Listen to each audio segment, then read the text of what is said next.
Thank you, Karen. Thank you.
Good afternoon. Some of you may wonder, we are also the co-organizer of this day. So some of you may wonder, hey, what about cables? What's it got to do with fire safety? The reason why we are very much involved in fire safety in general is because cables are simply everywhere. They're all around us, they're above us, they're under us. They're everywhere, and nothing actually wouldn't operate without cables. So that's why, ironically, we're saying the motto of our association is "Try life without us." So, as cable manufacturers, we are actually. Sorry, can we? Okay, sorry. Didn't realize I had to move that myself. We are the voice of the leading cable manufacturers in Europe, and we represent, as you can see, quite a good share of the European industry. So what is a cable? Cable basically is a device that conveys electricity or data or both in some cases. And it's got metal, it's got plastic materials, it can have additional materials, but basically the core of a cable is based on metal and plastic. So why did we actually voluntarily push for cables being introduced into the CPR? Well, we are very much aware that fire safety is very much a part of what has to do with cables, and as such, this is our contribution to cables. As I said, cables are everywhere, so we need to take care of the reaction to fire of our products, but also cables can provide resistance to fire. And resistance to fire is essential, of course, if you want the basic equipments, which have been mentioned through the course of the day today already, to continue to operate by providing the necessary power. So resistance to fire is key in the cables to guarantee prolonged safety for people to evacuate and also for the fire services to be able to carry out their interventions. So as you briefly saw in the movie, the CPR for cable has established and codified so very strictly the rules to classify a cable according to different criteria: the heat release, the flame propagation, the smoke production. I remember, and I really like what Ellie von Strini said yesterday, that smoke is the sniper, and that's very much something that we need to take into account. Flaming droplets as well, and last but not least, acidity of emissions. All of this is very much codified, and as you can see with the CE marking, it goes along with this code that designates exactly what the cable does in case of fire. So that's a common language that has been established across Europe. We have established severe fire tests, as again in the other industries, that guarantee the cable performance and that aimed at classifying the compliance with the different classes that have been established. So of course, once we have the classes, we need to know and make sure that the test and implementation is going to work properly. And that's why we have, of course, our own certified labs as manufacturers where we go through the tests, but we also wanted to make sure that the independent test facilities were also working alongside these rules. So we have established cooperation with the so-called notified bodies through the support group 22. We are currently very proud that there's a new guidance document that has been issued with these notified bodies in October, so a few weeks ago. And this will be reflected in the revision of the testing method of EN 5399. So this cooperation we found as essential as a second step after defining the rules, making sure that the rules are understood and applied by everybody. But then there is an additional step, which is, okay, good, we are all among educated people, so to say, between the cable manufacturers and the notified bodies, but what about those who are actually implementing, applying, using the products? And that's where, of course, the major step needs to be taken. So yes, we have clear obligations, but we need to share this. Within the electricity value chain, we have distributors, mostly electrical distributors. We have specifiers, the architects, but also the engineers and consultants, and of course we have the electrical installers. And they have the share in making sure that the products and the installation comply. So we did a survey back in April of this year to actually assess the level of awareness of the new rules on the CPR when it comes to cable.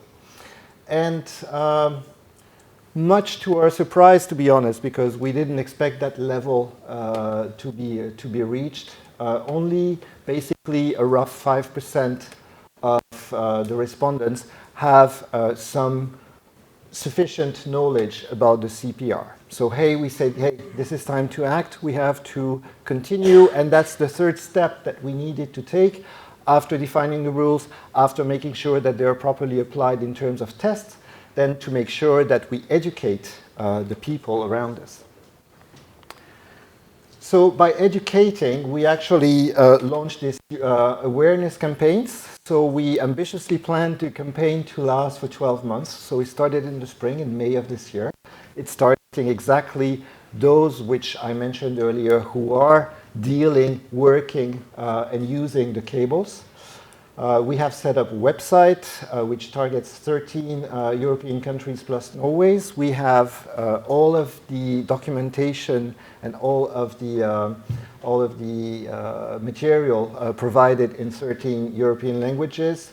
We have a training program. We have what we call the CPR coach. So if you register, you will get every month a new solicitation by the CPR coach to give you new knowledge on the CPR for cables.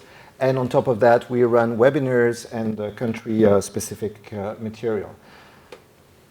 So it's progressing, it's work in progress. We are still making the steps into that, but we see already by surveying that the level of awareness is progressing. It's progressing very differently according to the countries, but that also has to do with cultural approaches in the specific countries. But we are very confident that by spring of next year, we will have reached a sufficient level of awareness among professionals in the electrical industries. Thank you.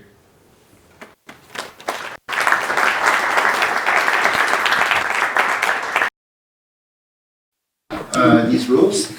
But having said this, and unfortunately we're not in an ideal world when this is sufficient, so we need also to check. The point that Mr. De Vijter made on the CE markings is exactly about this, which is market surveillance. So yes, defining the rule is not sufficient. We have the cooperation in place, we have the campaign in place, but we need also to make sure that this is properly respected, and sometimes you need to check. So of course, we do not pretend to organize market surveillance. This is not our role, but we think we can provide support by offering expertise to the authorities that perform market surveillance. So yeah, the cooperation with notified bodies was put in place, as I said earlier, by improving the testing methods. The campaign I have mentioned. Market surveillance, what does it do? It provides transparency to customers, because in the end, you, me, and any professional who is about to buy cable products, in our case, need to be confident that this is the right product, that it does what it says on the label. It is also about making sure that what is being described and installed delivers the right performance. And if you may remember, I don't know whether, I hope I don't create a catastrophe, no, it's not going to work, but you have this P2CA, S1A, and so on. This is the characteristics of the class, so of course it has to deliver what it says on the cable here. And also market surveillance is about making sure that the end users are confident that they have purchased a product where a manufacturer stands behind and stands fully behind in terms of, yes, you have bought something which is doing what it says. So market surveillance is of course not something new, even in the world of cables. And I have actually a couple of examples. There is administrative cooperation at European level with the so-called ADCOs that occurs in a number of domains. Recently, an ADCO has been set up by the Commission on cables. Started its activity back in April, and it's now established the rules along which it wants to work, based on the implication of the various member states that are in this ADCO, and will now roll out a number of testing routines to be performed on the different markets. Another initiative, which is quite interesting from our perspective, is what has been done in the UK upon the initiative of the cable industry, but then picked up by several stakeholders in the UK, which is called the ACI, which stands for Approved Cable Initiative. So there, the topic was about performing tests, random tests on cables that were taken on the market, and using a name and shame procedure, very effective as you can imagine, to just put on the front space the fact that yes, this cable is not doing what it says. It's even been taken to the extent that some of that was also broadcasted on the BBC and shared to the general public. So that's a very powerful way of performing market surveillance. So based on these experiences, we are currently working on a program that we would like to propose to the authorities and to the various stakeholders to support actions of market surveillance. What are the stakeholders? Well, the stakeholders in the end are quite numerous. There is, of course, us, the cable manufacturers. There are the notified bodies, the ones that perform the tests independently, the European Commission and the Accreditation Authority, the local market surveillance authorities, the national associations of cable manufacturers, of course, at a local level also have a role to play. And as I was mentioning earlier, also our partners in the electrical value chain, the wholesalers and the installers, for instance, but also the insurance companies who have clearly a stake in the game. So what do they say? We have talked to all of these stakeholders. Clearly, everybody is interested, no doubt about that, which is, of course, good news. They also recognize that there is a negative impact that's potentially occurring in case of substandards. Also, fact which may not come as a surprise, there are limited resources at governmental levels, be it at European or local levels. All the stakeholders, to their own extent, are willing to take part in the initiatives, and finally, there is an urgency to do something to make sure that something is taking place.